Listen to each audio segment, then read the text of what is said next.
Romeo एक छोटा सा नारंगी बिल्ली का बच्चा था जो एक खुशगवार मोहल्ले में रहता था।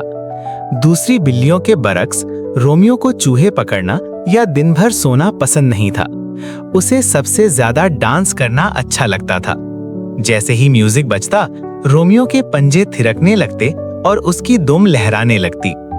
दूसरे जानवर हंसकर कहते, बिल्लियां डांस नहीं करती। कुत्ता ब्रूनो भी हंस देता।